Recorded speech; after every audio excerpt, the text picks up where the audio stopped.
Greetings, everyone. Tim Anderson here, aka Renfell, and welcome to the latest episode in the ongoing Project Dramond series where I talk about all the different things that we are working on with this project.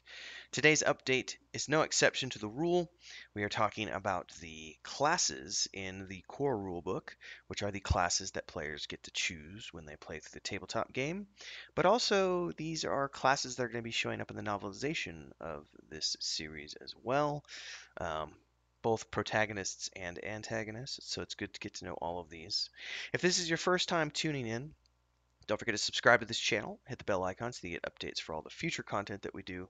And if you're confused about what Project Dramond is, check the links below. The first link is going to go directly to the Patreon post, which is talking about the three classes that we're describing today, with the full descriptions of those. And then all the other links below are to like our Discord channel, TikTok, everywhere else that we do. And if you want to catch up on the full debrief of Project Dramond, there's a playlist here on YouTube which has all of the videos laid out. We've done a lot.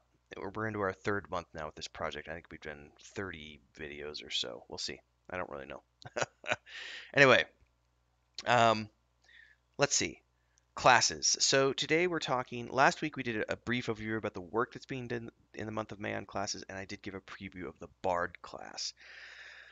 Um, this week's update is a little more in depth. We dive into the Druid, the Fighter, and the Inquisitor.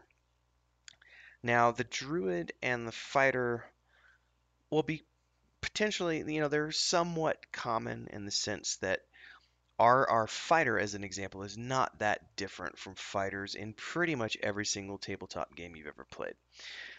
We don't have any specializations at the moment within that rank.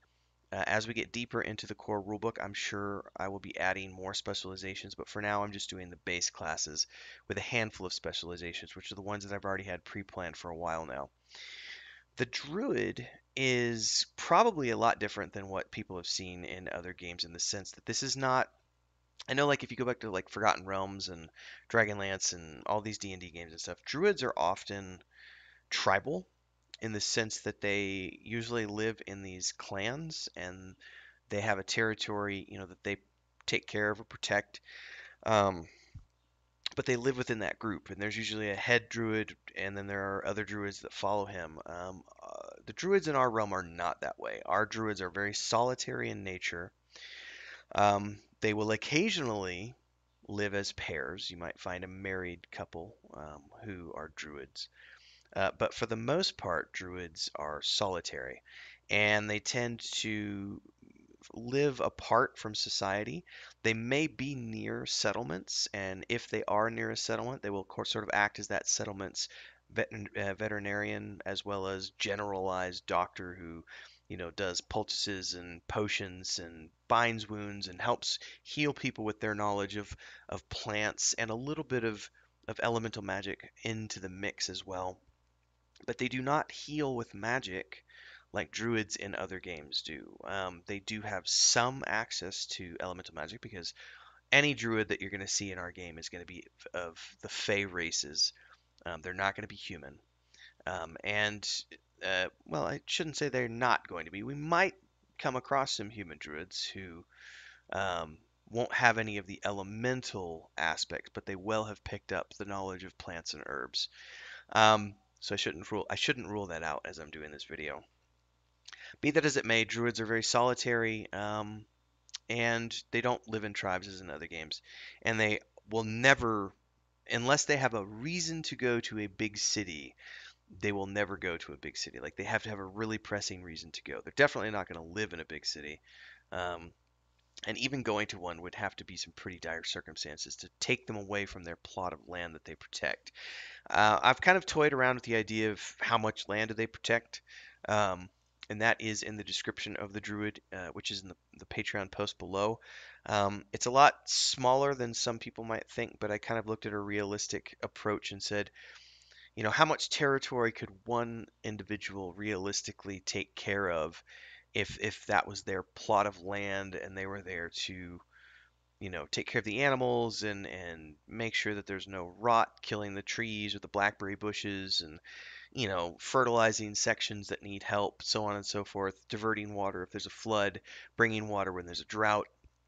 I kind of try to look at that and said, this is what I think, and we'll be doing some more research into what is a realistic approach for that and adding that into the mix as I continue to flesh this out past draft 1.0.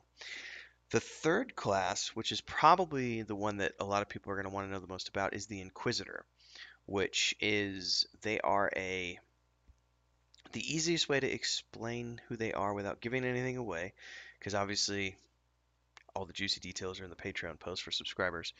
Um, they are the Church of the Elder Ways counterpoint to the mages of the Circle of Mages. So the Inquisitors are sort of like they're like the spellcaster branch of the church, um, but they are armed with quantum technology and they have some of the most deadliest weapons at the disposal of the church. And they have a very specific job, a very specific task, a very specific role. If you want to know what that is, you need to go back and watch some of the brainstorming episodes because my brother and I dive into a little bit of who the Inquisitors are without giving away too much. But they are very deadly, very scary. You do not want to come across an Inquisitor. Inquisitors can only be humans. You have to be a human to be an Inquisitor, and you have to be part of the Church of the Elder Ways. There's no other way to become an Inquisitor. Similarly, you cannot be a magician unless you are part of the Circle of Mages. At least you're not going to be um, a circle mage, which has its own benefits. I'm also going to have hedge mages, which I haven't put into the book yet, but we're going to have hedge mages who are, non-circle members. It's not necessarily frowned upon if you don't join the circle, but you're not going to have all the perks and that go along with being a member. Of course, in the current era that we're living in, where the circle mages are being hunted down, it might not be a bad thing to be a hedge mage. So, food for thought. In any case, check out the post below and read up on this latest iteration of classes. We'll be going through and doing classes for the rest of the month of May, basically, in terms of the Patreon posts. I've already finished up the bulk of the classes. Yesterday, I was working on the Church of the Elder Ways backstory. Today, I'll be working on the Circle of Mages and their internal grouping and how their hierarchy works and their history. And if you want information about all that stuff, sign up to the Patreon. You can get in as low as $3 a month, which is a great way to buy my brother and I or my wife a cup of coffee. $3, cup of coffee. We would thank you immensely. Support what we're doing and follow along. Stay tuned for the next episode because we'll have more juicy stuff coming at you on Thursday and then again on Sunday. Stay safe, stay healthy. See you next time.